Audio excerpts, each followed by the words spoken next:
Olá, vamos iniciar mais um episódio do Sobedcast nessa quarta temporada. Meu nome é André Novaes e hoje eu recebo a doutora Renata Nobre, um expoente da endoscopia brasileira, a nova geração, e vamos abordar um tema muito interessante, que é o intercâmbio internacional em endoscopia. Então, para você que pretende fazer um intercâmbio, pode servir até como um tutorial para você a experiência da doutora Renata. Renata, seja muito bem-vinda ao Sobedcast. Queria primeiro que você se apresentasse. Quem é Renata Nobre na endoscopia brasileira? Obrigada, André. Então, se eu puder me apresentar, eu digo que eu sou um amante da endoscopia e um amante de viagens, de novas experiências. Então, eu acho que esse tema é muito interessante, é relevante. Acho que é importante a gente trazer aqui para ter uma discussão e talvez inspirar quem deseja, que tem Sem dúvida. dúvidas, de sair um pouquinho da bolha, né, da nossa bolha e procurar oportunidades aí de aprendizado no exterior. Perfeito. Fala um pouquinho da tua formação, a tua formação acadêmica, e aí depois a gente vai tentar entender quando é que foi o insight para pensar nesses intercâmbios. Então, André, eu fiz minha formação de cirurgia do aparelho digestivo e durante a residência de cirurgia do aparelho digestivo eu tive a minha primeira experiência de estágio no exterior. Eu visitei os Estados Unidos, fiquei lá um mês na época no transplante, eu era muito interessada em transplante, fiquei aprendendo transplante multivisceral e a partir daí eu acho que isso foi Despertou. despertou um interesse, porque eu voltei com outra mentalidade. Eu falei: "Nossa, é muito bom você sair e ver outras formas de fazer a mesma coisa, ou coisas diferentes". Então acho que daí foi o meu interesse. Então, depois da cirurgia do aparelho digestivo, eu fiz endoscopia, e aí na endoscopia eu tive várias oportunidades de intercâmbios, e acho que é isso que a gente vai conversar um pouquinho hoje. Isso. Nós fizemos residência juntos no HC e durante nosso estágio de residência já é facultado a possibilidade de fazer um intercâmbio. Nessa oportunidade você já fez esse intercâmbio pelo HC? Sim, eu fui para a Alemanha.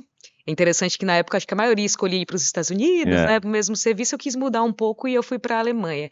E foi muito interessante, porque eu não tinha noção da realidade diferente da nossa. Então lá eu pude ver vários procedimentos que a gente podia aplicar aqui no sim. Brasil e que a gente não fazia, talvez por desconhecer que tinha essa possibilidade de fazer. Então eu fui para Düsseldorf, fiquei com o professor Horst Neuhaus, fui muito bem recebida e realmente voltei também com outras ideias, com muita empolgação, e Hum, foi realmente na nossa residência é. que teve essa oportunidade. E aí depois veio um novo intercâmbio, e aí no Japão, onde você, pela sua aptidão pelo ISD, talvez tenha te levado ao Japão. Eu queria que você explicasse um pouquinho como foi para chegar lá, se houve carta de recomendação, qual foi o serviço e se para quem faz ESD ou para quem quer fazer ESD é uma experiência bastante relevante. Então, André, é muito interessante a sua pergunta. Eu acho assim que antes até de pensar em fazer ISD, de ir por esse caminho, acho que a primeira luz assim foi no diagnóstico. Então, na verdade, eu tive essa oportunidade, porque eu trabalhava no Hospital Nippon Brasileiro com o Tom Nelson Miyajima, e ele era a minha inspiração, ele era meu referencial, e ele me ofereceu essa oportunidade. Então ele fez essa ligação. Sim, necessita de uma carta de recomendação, de um contato de alguém. Eu acho que é muito importante pesquisar bem o serviço que você vai visitar, Hum, não só de volume de exame, mas assim, qual a especialidade desse serviço, se eles recebem bem o estrangeiro, eles são abertos a receber. Eu acho que tudo isso é muito importante antes de você fazer um estágio no exterior. Então, o Dr. Nelson Miyajima fez esse contato, eu fui para o National Cancer Center em Tóquio, e lá, na verdade, quando eu fui, eu já gostava de ECD, mas eu não fui com essa pretensão de aprender a ainda não voltar, tinha ainda essa. não.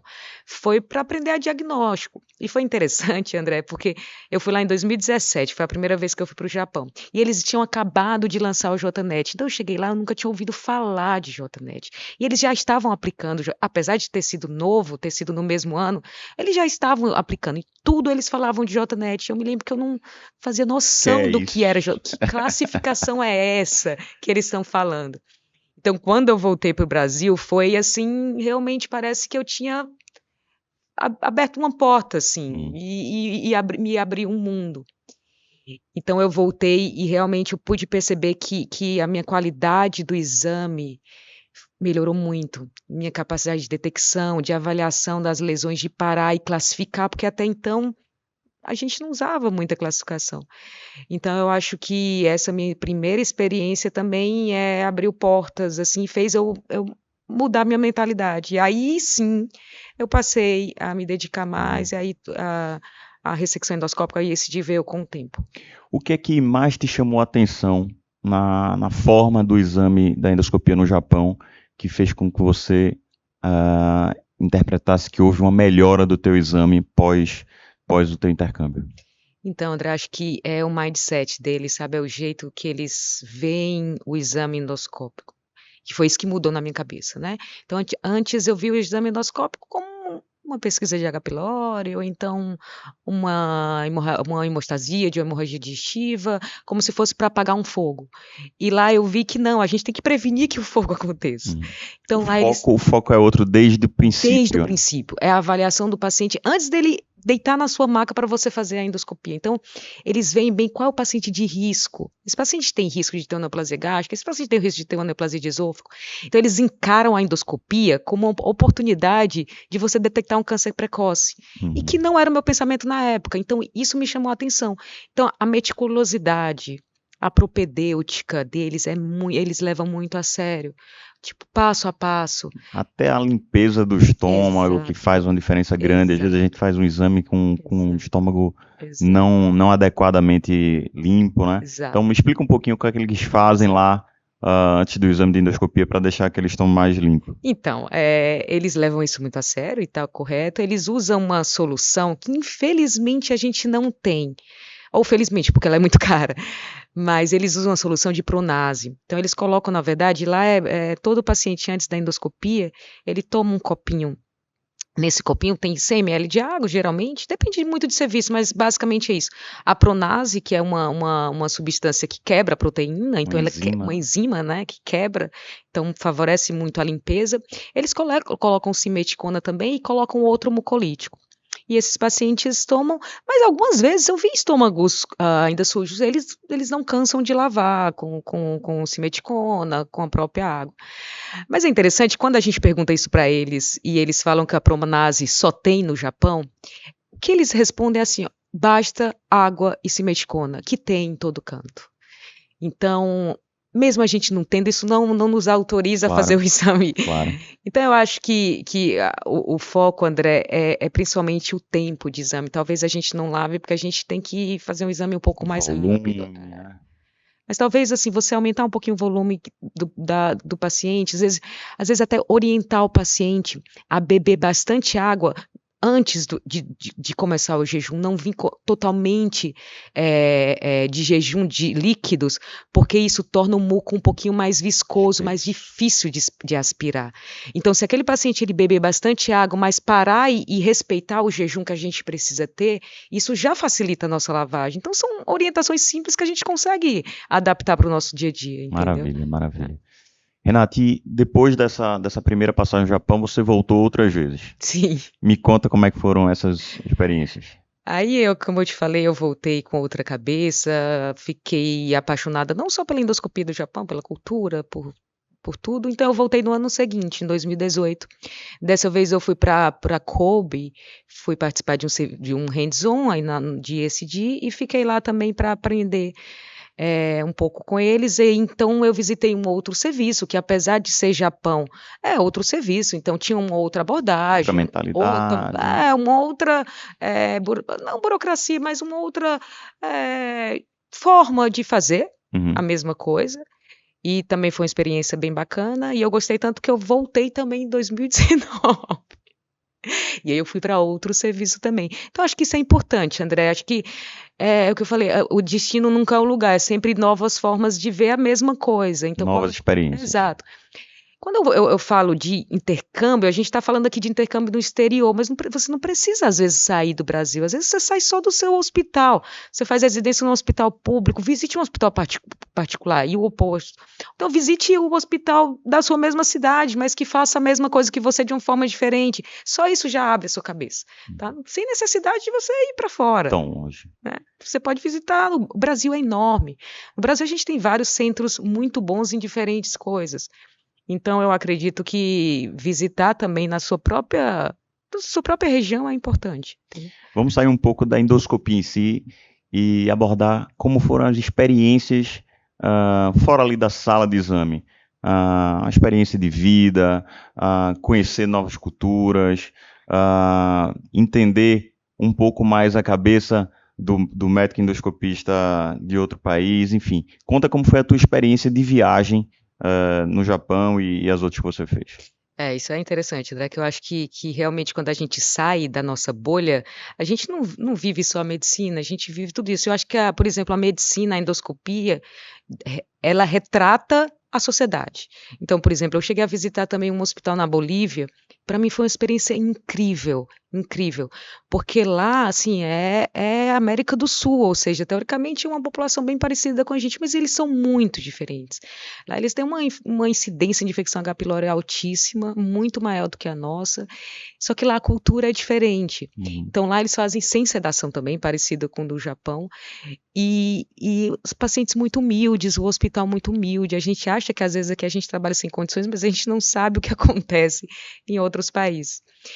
E falando do Japão, que eu acho que foi a experiência mais prolongada que eu tive, principalmente agora que eu fiquei mais tempo e que eu pude ver como que a sociedade reflete na maneira que a saúde também ela se reflete, né? Então, acho que a parte cultural, então essa parte de ser metódico, é parte da cultura japonesa, de fazer com calma, de realmente respeitar o passo a passo, de olhar, de avaliar com calma, muito respeito em relação aos colegas, em relação ao paciente, o tratamento muito bem estabelecido, entendeu? Acho que tudo isso reflete como os japoneses, no caso, eles se comportam no dia a dia, como é que a sociedade se comporta. Isso também acho que é um aprendizado muito grande. A gente volta não só crescida de teoria médica, mas crescida como pessoa, como experiência de vida, sabe? Claro, claro. Então, eu acho que isso daí é tão importante quanto. Voltando um pouco, Renata, se você tivesse dar um conselho para o jovem endoscopista que sonha em fazer um intercâmbio internacional em endoscopia, conhecer novas culturas, conhecer novos serviços, nova mentalidade, o que você diria para esse jovem endoscopista? Por onde começar? Qual caminho seguir para que ele consiga alcançar esse sonho? Legal, André. Então, acho que assim, a primeira coisa é ver qual é o seu objetivo, tá? O que é que você está buscando no exterior? Porque aí, a primeira coisa que tem que ser feita é que serviço visitar? É essa a primeira pergunta. E eu acho que isso depende muito do seu objetivo. Faça contatos com pessoas que já foram para esse local que você está pensando em ir. Pergunte qual foi a experiência, porque às vezes a gente olha na internet, tem um serviço que tem um volume muito grande, vamos dizer, endoscopia bariátrica. Porém, é um serviço que é muito corrido, que as pessoas lá não são tão acadêmicas, então, às vezes, você ir para um serviço menor vale mais a pena do que um serviço grande. Então, o que é que eu sugiro? Primeira coisa, avalie qual serviço visitar, qual país. Veja a questão do hospital, a questão da receptividade, de como você vai fazer para chegar até esse hospital. Segunda coisa é a questão financeira, né? Então, a gente não pode fugir disso, porque muitas vezes é o que evita de muitas pessoas irem, é a preocupação maior, eu acho. Então, assim, a questão financeira, André, a gente tem duas vertentes. Tem o financiamento próprio, que é o método mais comum, né? Da maioria das vezes a gente precisa deixar de trabalhar aqui e arcar com os custos. E tem também alguns programas internacionais que permitem que você faça esse programa com auxílio financeiro. Então, assim, a SGE, a Sociedade Europeia, tem um programa, a Sociedade Americana tem um programa, a Sociedade Mundial tem programas, a JICA, falando do Japão, que é uma associação Japão-Brasil, ela oferece programas que hoje em dia estão bem mais amplos. Então, se a questão financeira é muito importante, verifique essas outras opções, A viabilidade desses outros programas, né? viabilidade, que existem, e várias pessoas já fizeram. Que são mais limitados, é claro, né? São menos oportunidades. Se você quiser uma liberdade maior de escolher aonde você quer ir, o período, na maioria das vezes você tem que financiar o seu próprio estágio. Mas aí eu gosto de falar uma frase muito importante, André, acho que o dinheiro a gente recupera, o tempo, as experiências que você deixa de fazer, você jamais vai recuperar. Então eu acho que vale muito a pena esse esforço. Muito a pena. Então, a gente tem que sair da zona de conforto. Então, o que eu fiz no meu primeiro estágio, nos meus 3 primeiros estágios, na verdade, eu trabalhei muito antes e me preparei para passar um mês sem trabalhar e gastando no exterior, que muitas vezes não é barato, mas me preparei. E no final valeu muito a pena, tá? Mas cada um tem sua realidade, então acho que isso também é importante. Outra fonte, caso você tenha alguma pesquisa, que foi a fonte que eu encontrei para o meu último estágio, foi um estágio mais prolongado, um estágio de Quanto 6 tempo? 6 6 meses. meses. Eu tinha uma pesquisa em andamento, então eu submeti meu projeto de pesquisa a uma bolsa da FAPESP, que é uma fundação que auxilia muito quem quer fazer doutorado, mestrado no exterior. No meu caso era um pós-doutorado, então através da FAPESP eu tive uma bolsa de pesquisa no exterior e que me auxiliou, na verdade, me propiciou essa oportunidade de passar tanto tempo fora. Então existe uma série de possibilidades, de alternativas. Maravilha. Renata, vamos falar agora um pouquinho para a gente terminar sobre o quão isso te ajudou, essa tua experiência te ajudou na tua vida profissional como endoscopista aqui no Brasil. Hoje você é reconhecida como uma grande profissional, sempre lembrada para participar dos congressos, das mesas, é hoje já um grande nome de ESD no Brasil, e eu queria que você falasse um pouco sobre isso. O quão essas suas experiências foram importantes para agora você ter esse bônus. Obrigada, André. Obrigada pelos elogios.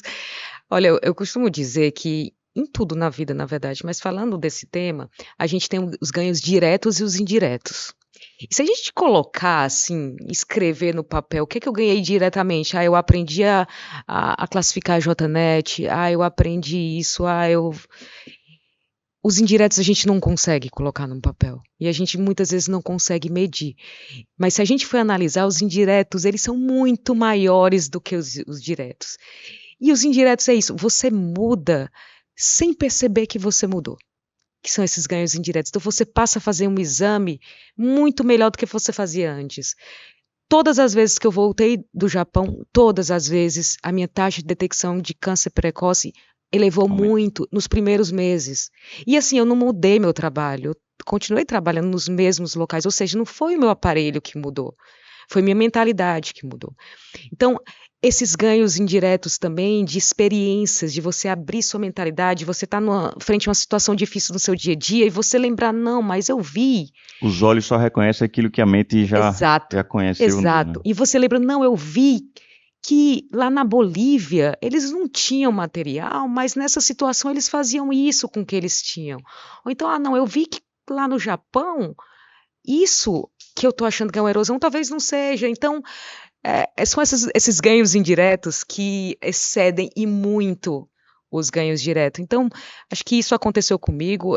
Eu sou uma entusiasta de não somente estágio no exterior, como eu falei, de sair da bolha, de sair da caixa onde a gente cresceu e de ver, de abrir os olhos para o mundo. Porque não procure ganhos diretos e imediatos. Eles vão vir. Mas os ganhos indiretos, eles vão durar a vida inteira, porque são experiências que vão durar a vida inteira. Perfeito. E são muito maiores. Então, se você for calcular e colocar na calculadora aquilo que você investiu, o retorno, ele vem com juros para o resto da vida, entendeu? Então, Maravilha. Renata, a conversa foi tão boa que passou tão rápido que a gente não percebeu. Mas eu preciso terminar esse episódio do Sabedcast. Te agradecer muito pela sua entrevista, passar essa experiência para tanta gente que sonha em fazer o mesmo que você fez. E queria que você deixasse sua mensagem final para quem está nos vendo, nos escutando, para que ele possa também traçar de repente um caminho semelhante ao seu.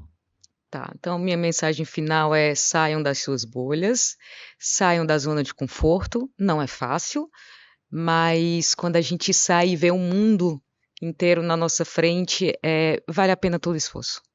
Então, Maravilha. tá bom. Renata, muito obrigado. Imagina. Obrigada, André.